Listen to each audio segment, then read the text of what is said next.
Ni hao.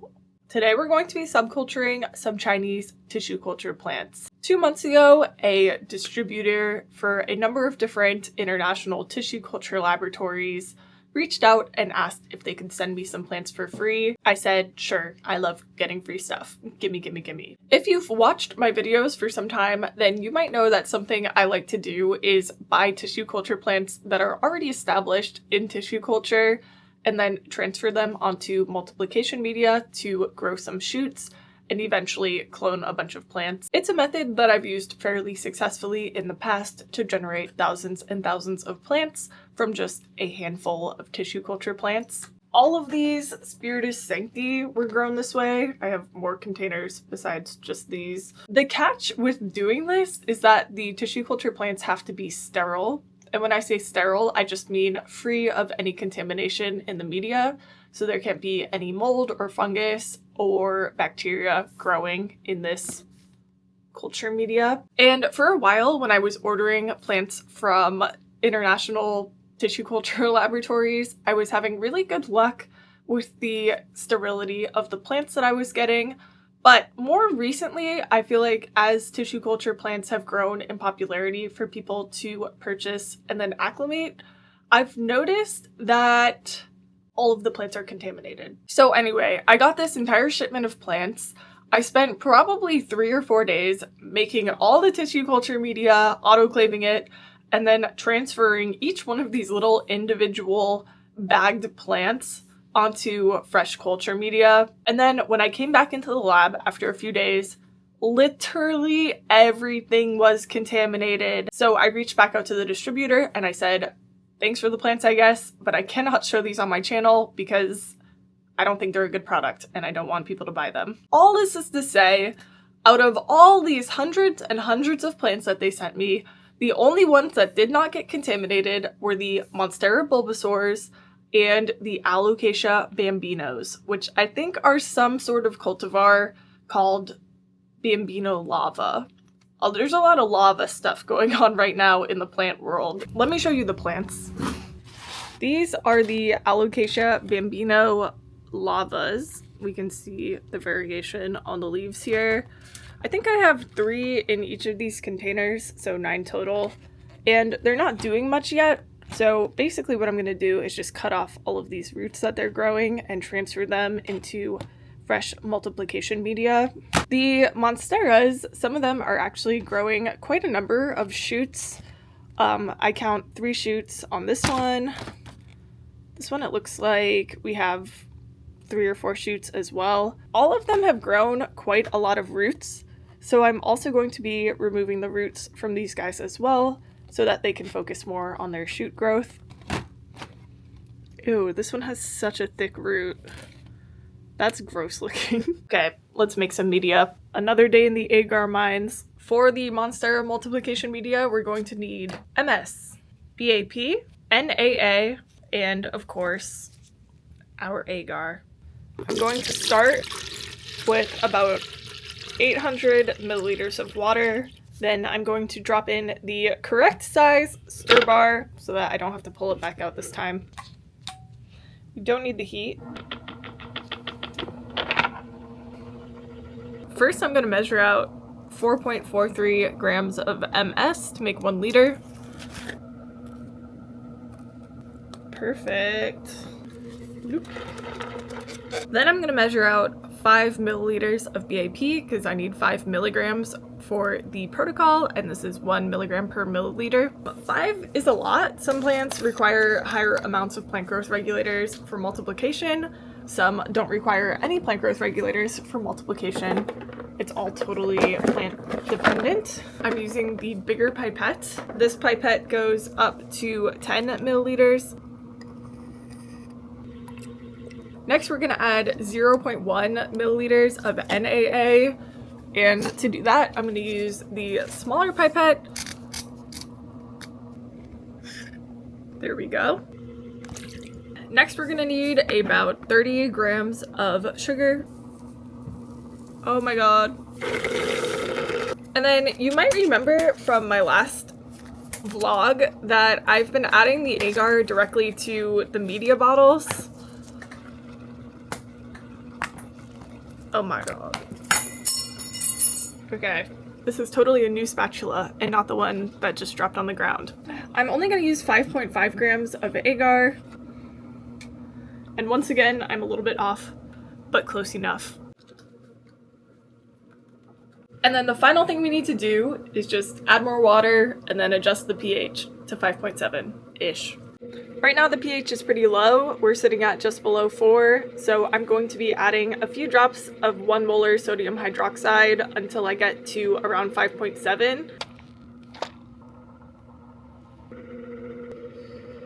And we are pretty much perfect. For tropical plants like monsteras, philodendrons, alocasias, begonias, etc., usually if you're between 5.6 to 5.8 for the pH, you're good. So the final step is just going to be to pour this into here, and as a reminder, our agar is also in there. And I want that stir bar to go in there too.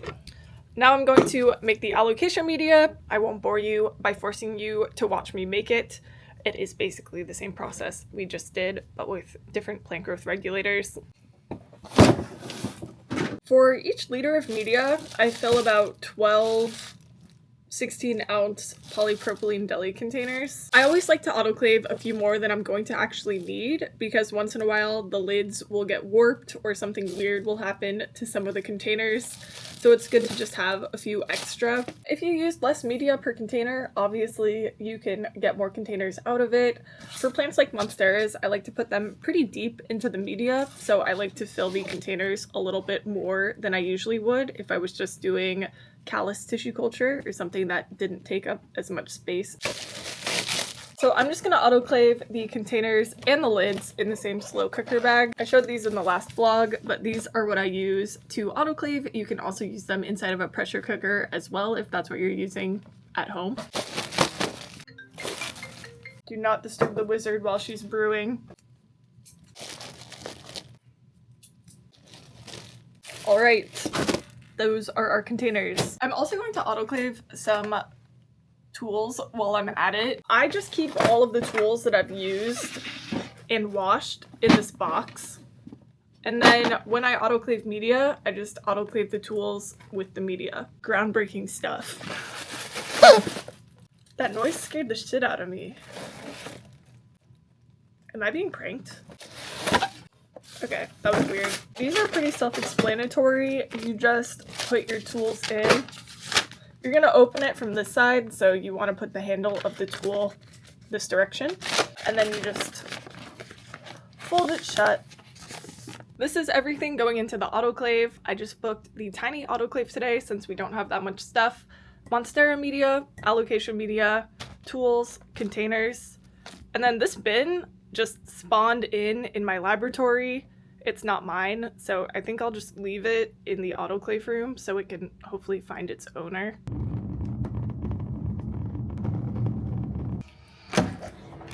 All right.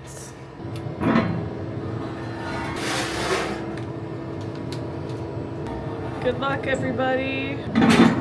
And now we wait. What is with this water filler? Last week it said fruit, now it says fruit. Oh my god!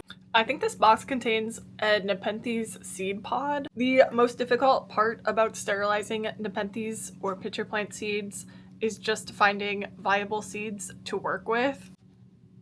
Never mind, this is not Nepenthes seeds. New rubber gaskets for media bottles. Woo! Dang it, where are my seeds? Anyways, so we can get our Nepenthes fix.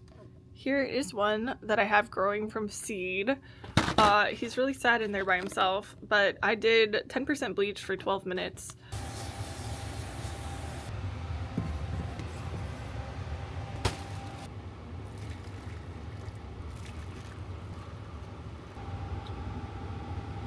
Dang it.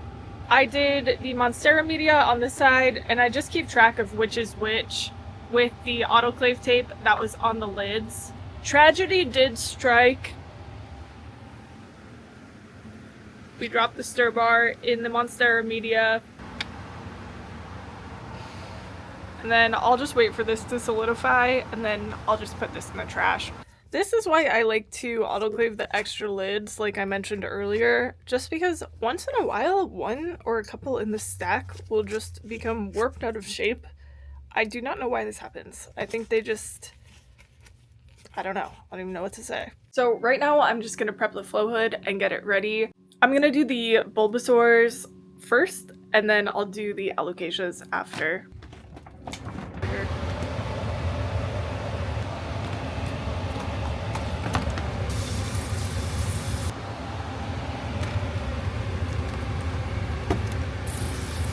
We've got our plants, our fresh media, and now we just need the tools. This one has some really good multiplication. These have only been in tissue culture for 2 months, basically 2 months exactly. First thing that I'm gonna do here is just cut off these gigantic roots that it has growing. And I am using a sterile scalpel to do that. I like these disposable scalpels because I don't have to mess around putting the blade onto the handle itself. So it's a lot better for me because I did injure myself with the scalpel about, I don't know, was it 3 years ago now? Time flies. This is one shoot here. This is another shoot right here. And then this is a third shoot. And then there is a very small fourth shoot forming right there. These shoots, because they have leaves, in fact multiple leaves forming, they probably are ready to be separated from this plant. And then the shoots will also go on to make even more plants. So we should end up with quite a few Bulbasaurs from the initial 15 that I started with. I think I'm going to cut right down here and trace this to keep every part of this plant intact. There we go. So basically I just separated the original plant that we started with. And then we have these shoots all attached kind of together here. I'm going to leave these guys attached for now. Probably in the next subculture I will be able to separate these guys a little bit better. But they are all growing quite close together and I don't want to accidentally kill any of them. So the original portion goes back in the container, in a fresh container of media.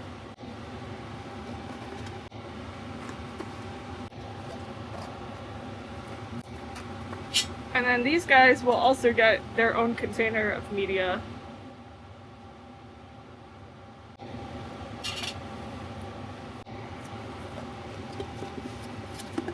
And there they are. Here's our next culprit. This one, the shoots are not as large. We can see we have one shoot forming a leaf, and then one shoot down here. So this guy's got 3 shoots actually. 1, 2, 3. I'm not going to separate the shoots. All I'm going to do on a plant like this is just cut off the roots and let those shoots get a little bit larger. And then hopefully next time we subculture in about 6 weeks, we'll be able to separate those shoots. I want to be pretty delicate about removing these roots. And then he is ready for a new home.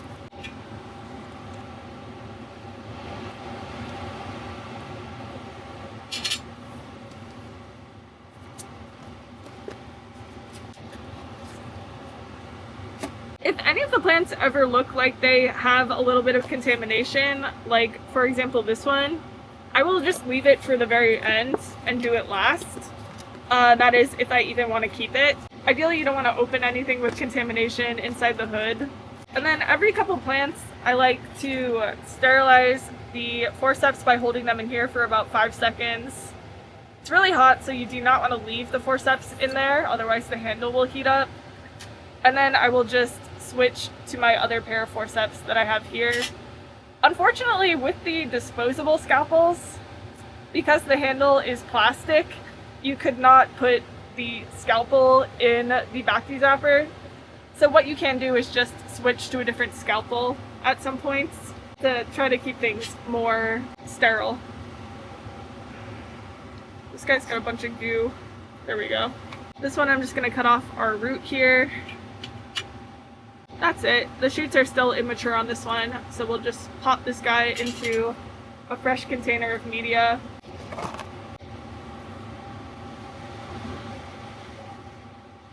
Let's do the one with the really disgusting root. I don't know why that grosses me out so much. I mean, that's just nasty. Let's get rid of it. I'll just set it aside here.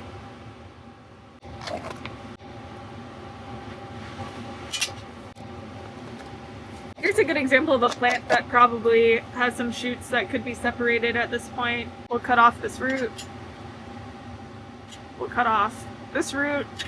And then I'm going to separate this plant from its shoots. And to do that, we're gonna cut right here. So again, we've got the plant that I started with, and then these are the new shoots that have formed in tissue culture over the last 8 weeks. Oh my god. I'm gonna clean this up, and then I'm going to put these guys under the flow hood without their lids on so that some of this very heavy condensation can evaporate out of these containers. It's been about 10 minutes and these are looking quite a bit better already. We can see a lot of increased clarity, so I'm happy about that. I'm gonna pop these lids back onto these containers and then we'll go ahead and get started on the alocasias. Honestly, as I was moving these, I just noticed that one of the containers, this bottom one, actually has some contamination. So I think I'm just gonna go ahead and get rid of these plants and only subculture the ones that don't have contamination, just because I don't want it to spread to other cultures in the laboratory. I just think it would be better to get rid of it. We're just going to be cutting off the roots of these and transferring them into fresh containers of media. There's nothing really to subculture here because they're all just individual plants still. So we'll see what ends up happening with these. If they're not growing in another 8 weeks, I might just take these out of tissue culture and just acclimate them, or just give them away. I don't know. These are just dental tool stands from Amazon. I'm pretty sure I have them linked on my Amazon. I'm not going to use a scalpel for these guys. I'm just going to use the scissors. Looking good. Tons and tons of roots. It does kind of look like we have maybe another plant forming. I'm not sure if the camera will pick it up. It's really tiny. I'm just gonna carefully remove the roots and try not to remove the parts that look like new plants that are forming.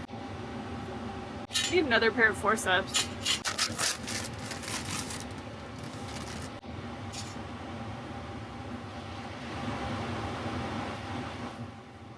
You can actually kind of see some tiny plants forming. One here, one over here. Looks like one here. That's actually really exciting. I didn't think these things were doing anything, but I guess I just couldn't see underneath the media.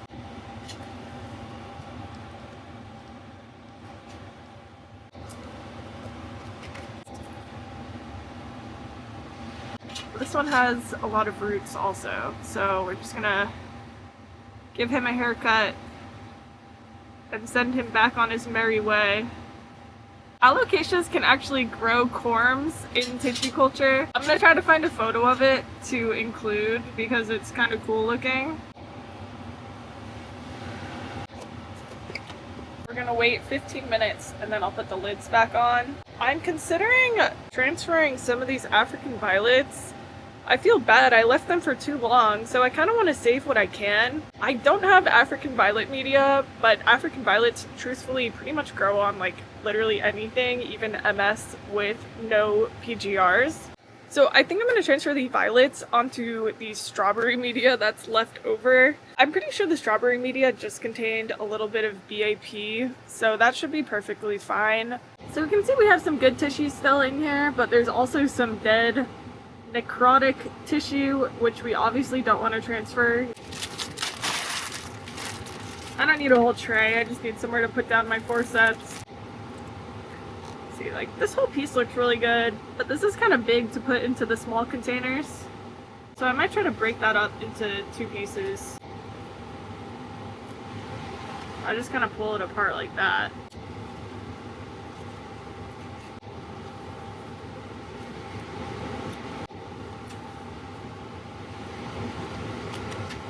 gonna take off this piece of tissue. This is kind of a chaotic way to do tissue culture, but it does work.